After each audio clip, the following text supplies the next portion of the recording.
Para las familias que sufren, los ideales de esperanza, oportunidades, soluciones y una vida diferente algunas veces se ven muy lejos de la realidad. Levanta propone una solución alternativa a lo que hasta hoy se ha oído con relación a la familia, matrimonio e hijos azotados por la violencia doméstica. Hoy proponemos un camino más alto, uno que levanta a los caídos y oprimidos, dando voz a quienes no la tienen. Y ahora con ustedes, Levanta. Saludos muy cordiales, mi estimado amigo Alonso. Estamos una semana más con un programa más, gracias a Dios. Y quería saber cómo estabas, cómo habías pasado esta semana. Pues muy bien, todo en orden, todo tranquilo, trabajando como corresponde. Y un gusto estar con vos un día más también y con todos nuestros amigos, conversando sobre temas que nos interesan en relación de la violencia doméstica.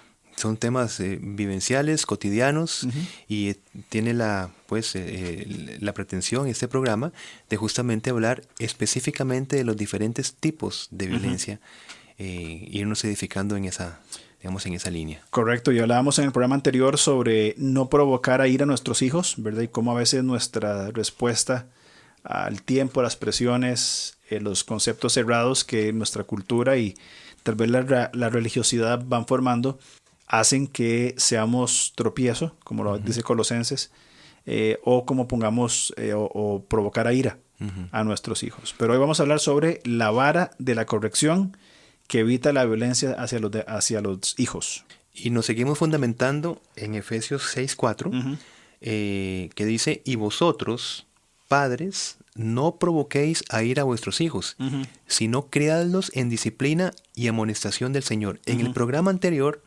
si usted no lo ha escuchado, le invitamos a que lo escuche, porque llevámoslo así de la primera parte. Sí. Y vosotros, padres, no provoquéis a ira a vuestros hijos. Y concluimos entonces que junto con la responsabilidad de disciplina, la manera de no provocar a ira a nuestros hijos es teniendo diálogos razonables, transmitiendo una autoridad superior en la mente de nuestros hijos y dando ejemplo de esa palabra que estamos nosotros transmitiendo. Básicamente, con estos puntos no provocamos a ira. Evitar el se hace así porque así es, ¿verdad? O dos, se hace esto, pero yo hago aquello, ¿verdad? Que eso también es un problema grave. Y luego no dar espacio para esas conversaciones que vos lo llamaste muy bien, pequeñas conversaciones de gracia.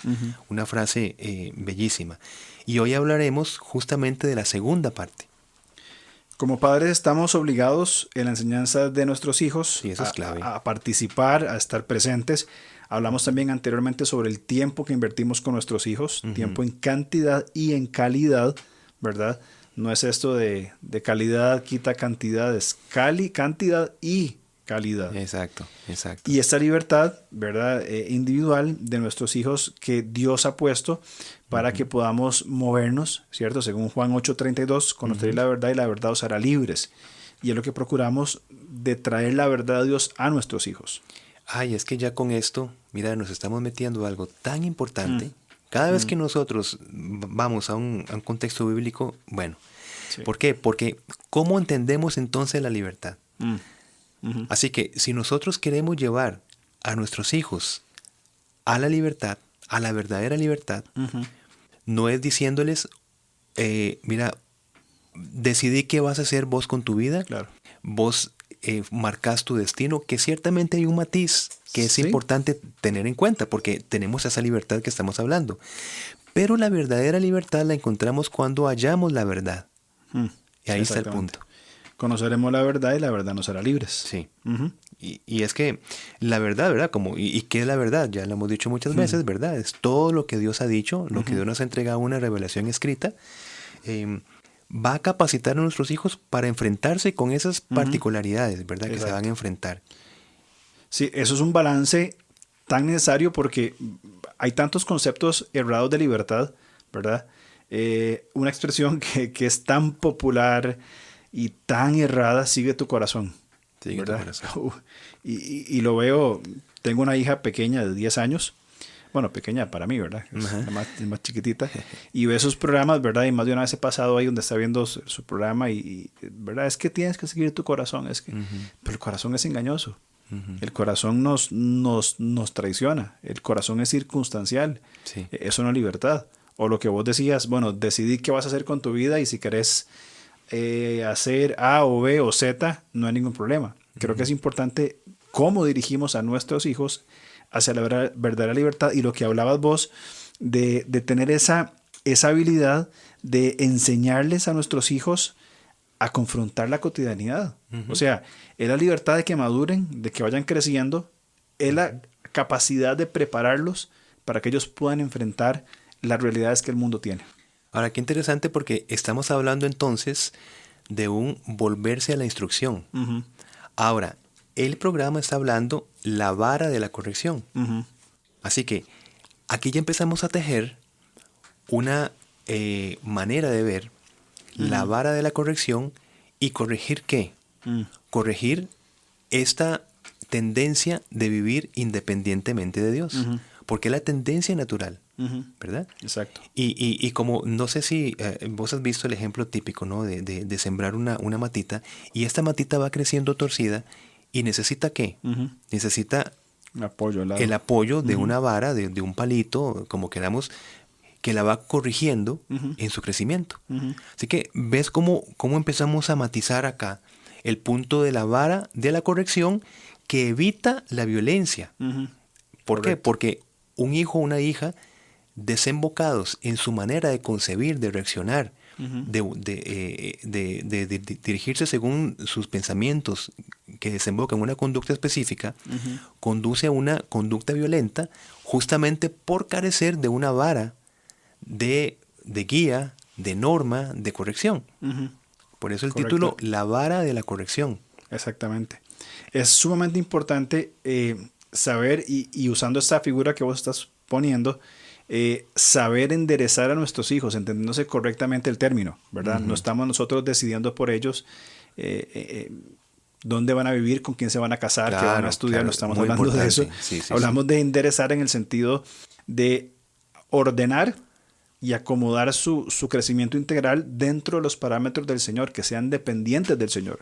La libertad está en la dependencia del Señor y saber cómo enfrentar estas circunstancias que todos los días vamos a vivir y que no se nos enseña ni en la escuela ni en la universidad. Exacto. Es el rol del padre, el rol de la madre, disciplinando, poniendo este palito al lado para que puedan crecer rectos, ¿verdad? Estamos también tocando Efesios capítulo 6, versículo 4, y la parte final de Efesios 6 dice: no provoquéis a ira a vuestros hijos, y esta es la parte final la que voy a leer, criadlos, sino criadlos en disciplina y amonestación del Señor. Y me encantan las dos palabras, disciplina y amonestación. La palabra disciplina es literalmente entrenar. Es entrenar. Ahora, una característica, ¿verdad? Yo no soy el mejor atleta del mundo, ¿verdad? Pero me gusta ver y leer un poquito sobre lo que es deporte. Parte de la esencia del entrenamiento es la repetición, es repetir.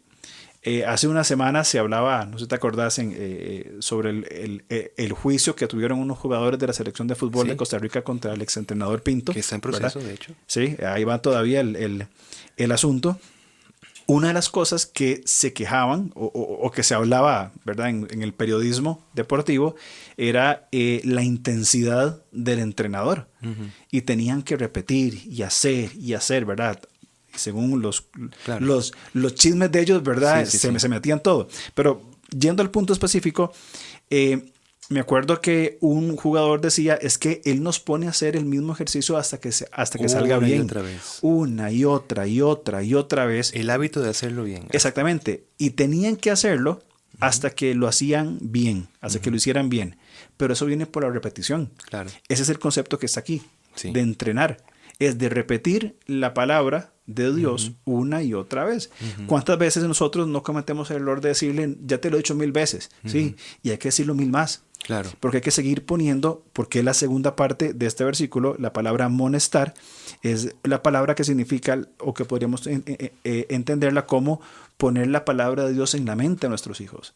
Nosotros no tenemos la capacidad en esta disciplina, en esta vara de la corrección, de cambiar el corazón de nuestros hijos. No podemos. Sí. Solamente Dios lo puede hacer. Claro. Entonces, qué importante es en el rol de nosotros como padres de poder repetir y repetir y repetir la palabra de Dios y ponerla una y otra vez en la mente para, como vos decías anteriormente, enseñarles a vivir de una manera dependiente de Dios. Sí, que esa es la corrección de la que hablamos. Y aquí hay un punto importante que así brevemente, por el espacio que tenemos, ¿verdad? Voy a referirme rápidamente, que es que nuestro cerebro, ese maravilloso sistema que el Señor en verdad ha creado,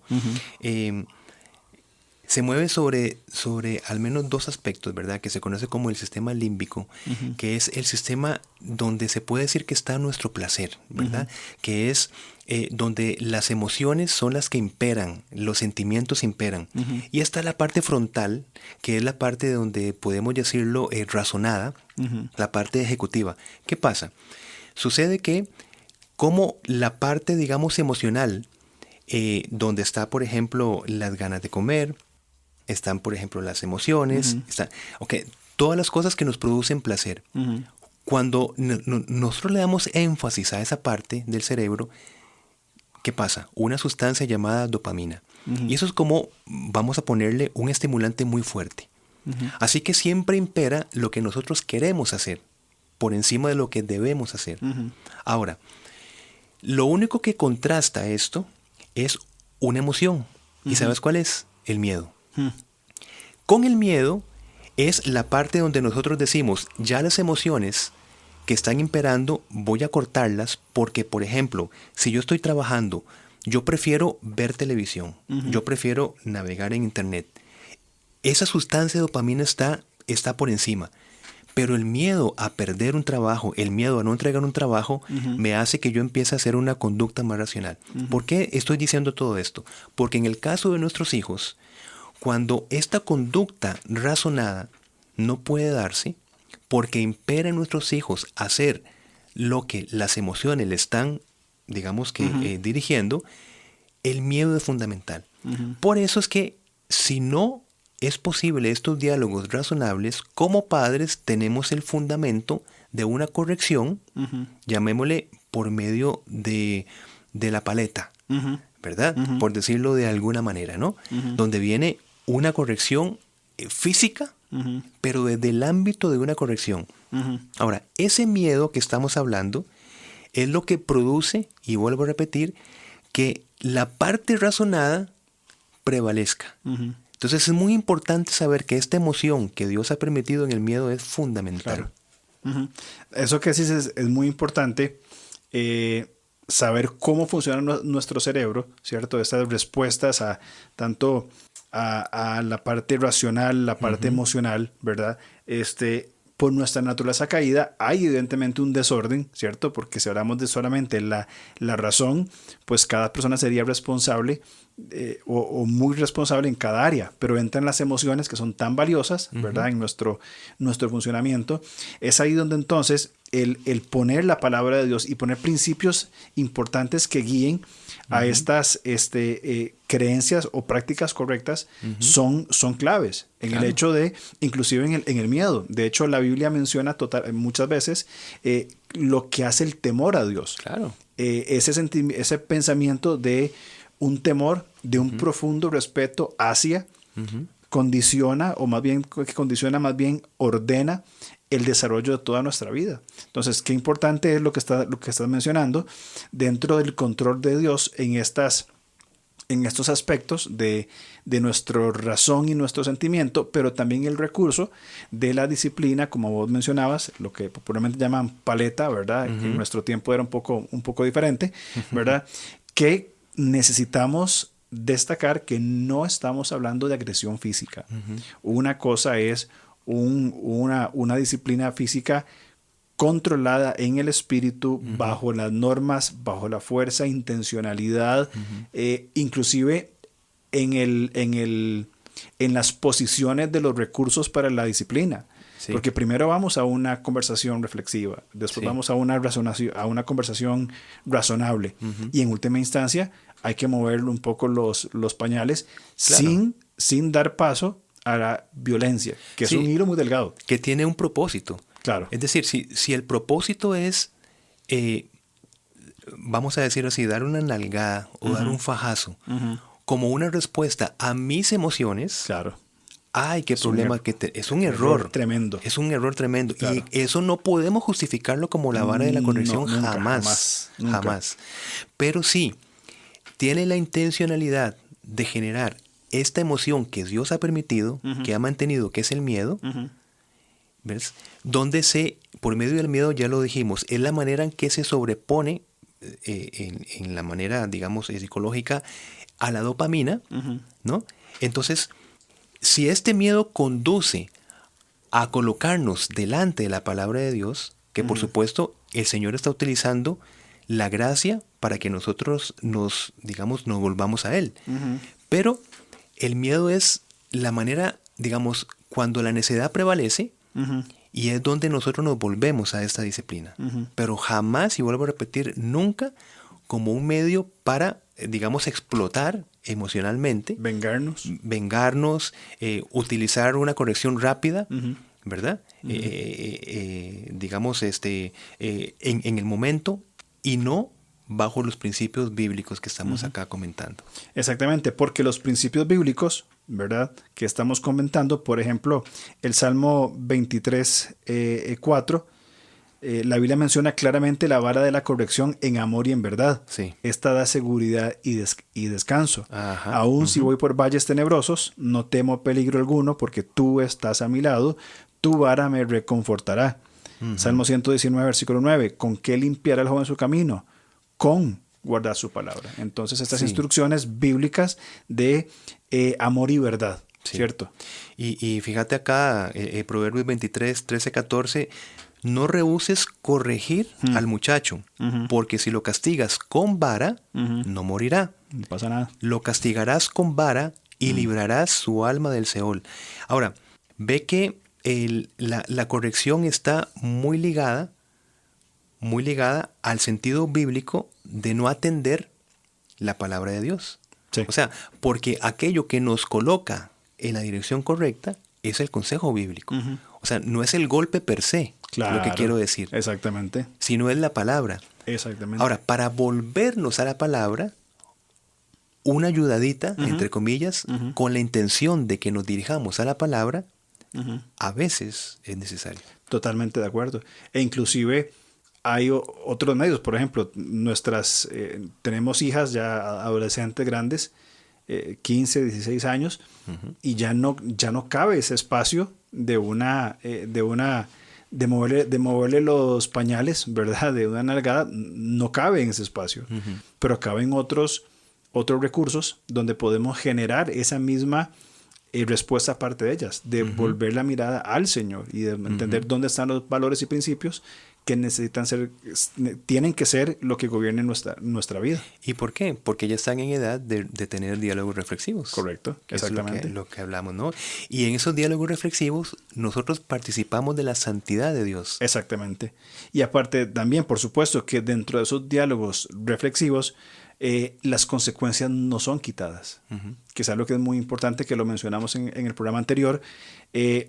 Estos diálogos reflexivos ante una falta, ante un pecado, una desobediencia, ante un conflicto, las consecuencias van a quedar. Van a haber consecuencias, somos responsables de nuestros actos, y el diálogo reflexivo provoca, por supuesto, o procura llevar a una obediencia a las Escrituras, a la palabra de Dios, que por cierto está a la base del diálogo reflexivo. Claro. El fundamento es la palabra de Dios, ninguna otra cosa. Ninguna otra cosa. Pero las consecuencias permanecen todavía. Exacto. Y antes de pasar, para ir terminando, al polo opuesto de lo que estamos hablando, me gustaría leer esa síntesis que estás hablando en Hebreos 12:10. Dice, en efecto, nuestros padres nos disciplinaban por un breve tiempo, como mejor les parecía, pero Dios lo hace para nuestro bien, a fin de que participemos de su santidad. Entonces vemos acá que hay un tipo de disciplina a como mejor nos parezca. Exacto. Pero hay otra disciplina donde nos permite participar de la santidad de Dios. ¿Cómo? Poniendo la palabra de Dios en nuestra mente. Así que la disciplina correcta es cuando nosotros como padres colocamos la palabra de Dios en nuestros hijos.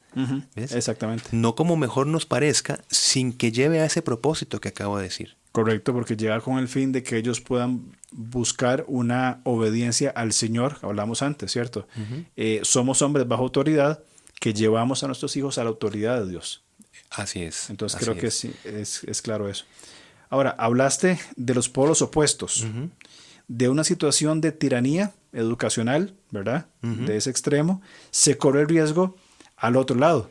Claro. Una crianza sin límites ni limitaciones establecidas, que es un libertinaje. Un libertinaje es camuflar el sentido de tolerancia. Es decir, en este mundo de tolerancia, ¿verdad? Claro. Donde no se imponen normas a otros, ¿verdad? Para que siempre se sientan libres, para que no se sientan coaccionados, para que no se sientan limitados. Una falsa idea de libertad. Un concepto erróneo de libertad. Claro. Para esto, entonces, hablamos de que, y es el texto que estamos tocando, debemos notar que todo el versículo que utilizamos para el programa anterior como para este es clave. Vosotros, padres, no provoquéis a ira a vuestros hijos, sino criadlos. Y la palabra aquí tiene que ver, que yo me la salté cuando hablé, de nutrir. Nutramos en disciplina o entrenamiento y colocando la palabra de Dios en la mente de ellos, del Señor. Claro. ¿Cierto? Disciplina y amonestación del Señor. Y este del Señor necesita reproducirse en. Exactamente. En modelos imitables. Por eso Pablo decía, imítenme a mí como yo imito a Cristo. Claro. Es que qué hermoso este paralelo, ¿no? Entonces, imítenme a mí porque así es. Exactamente. Pero es que esta segunda parte, como yo a Cristo, que es el modelo único, principal, la fuente de toda imitación. Sí. No se trata entonces, o más bien se trata de un ejercicio continuo de enseñanza, que eso es algo también muy importante. A veces pensamos que nuestros hijos ya tienen 10, 11 años y ya los criamos. Sí. Yo creo que inclusive, aún no tengo hijos casados, pero inclusive que casados hay una relación importante de una forma diferente de enseñar. Claro. Ya no están bajo la autoridad de obedecer como cuando eran solteros o cuando vivían en casa, pero hay siempre una influencia. Los padres siempre seremos padres. Claro. Y siempre va a haber una dinámica de enseñanza sobre nuestros hicos. Sí. Qué importante es saber desde pequeños hasta que el día que ya no estemos, saber cómo enseñar y animar y direccionar el corazón de nuestros hijos. Claro, sí. Pablo se refería a sus discípulos, ¿verdad? Como un padre quien enseña, ¿verdad? Quien cuida, quien alimenta, quien nutre, ¿verdad? Y bueno, hermoso sería concluir con unas palabras del hermano Samuel Pérez Millos, ¿verdad? Que en su comentario a Efesios, él comenta lo siguiente, que es muy importante. Dice, y lo leo textual, el haber abandonado la enseñanza de la Biblia, la lectura de la palabra en los hogares y en los colegios, las normas éticas como un asunto del pasado, están trayendo como resultado la violencia infantil y juvenil en la sociedad actual. Más acertado que esto creo que no podemos encontrar. Eso es una manera de concluir lo que hemos estado hablando. ¿Qué responsabilidad tenemos entonces, mi hermano? Tenemos la responsabilidad de la disciplina. ¿Cómo se ejerce esa disciplina? Dirigiendo al disciplinado a una autoridad mayor. Correcto. ¿Cuál es la autoridad mayor que tenemos en este momento? La palabra de Dios escrita. Correcto. Estamos hablando que nuestro rol entonces como padres es un rol sacerdotal de llevar el corazón de nuestros hijos al corazón de Dios. Correcto. Que ellos lleguen a amar al Señor por ellos mismos, no porque mis padres me llevan a la iglesia o mis padres me dicen, sino que ellos mismos lleguen a amar, lleguen a conocer, lleguen a comprender lo que significa vivir una vida plena en el Señor, como estamos aquí hablando en Efesios. Y resaltar simplemente lo que Samuel escribió en su comentario. Esta ausencia, este abandono de la Biblia nos lleva a la violencia, que es básicamente lo que hemos comentado nosotros en 2 o 3 programas. Claro. De el violentar a nuestros hijos. Claro, si la palabra de Dios está implantada en el interior de cada uno de nosotros, esta palabra brota, crece, y es definitivamente el camino por el cual tener una conducta honorable en la sociedad y en las relaciones interpersonales. No a punta de fajazos y a punta digamos, de correcciones per se, porque esas van a pasar. Los hijos se harán más grandes, más fuertes, y ya esta corrección ya dejó de ser. Sí. Pero cuando crecen y se hacen más fuertes, si no se ha implantado la palabra de Dios en sus cabezas, para una conducta consecuente, correcto, de nada va a servir tantos años de latigazos, como decimos, ¿no? Y esto requiere tiempo, requiere empatía, requiere conversaciones reflexivas, sí, razonables, de eternidad. Es una inversión, ese es nuestro legado. Nosotros no vamos a legar al mundo un ministerio o una carrera profesional, ni tampoco dinero, sí, u edificios. Vamos a legar hombres y mujeres que construyan una sociedad fundamentada, una vida completa, integral, dentro del reino de Dios, por supuesto, que van a ser de edificación de luz y sal. Por eso Jesucristo hablaba de un reino que empieza desde el interior. Correcto. Y se manifiesta al exterior. Correcto. No implantando estructuras exteriores, sino que empieza en el interior. Correcto, sino comenzando en nuestro corazón, no estructuras, sino individuos. Sí. Y todo esto por la resurrección de Jesús, por supuesto, que es lo que nos trae vida abundante. Y paremos ya, porque, mi hermano, si seguimos aquí hablando, hacemos otro no programa. Paramos. Sí, mejor terminemos de una vez, si no, por lo sano. Un tema apasionante. Apasionante. Gracias por tu tiempo y por conversar como siempre. Sí, igualmente. Y nos veremos la próxima semana, si Dios nos permite. Perfecto, gracias. Saludos a todos. Gracias. Chao.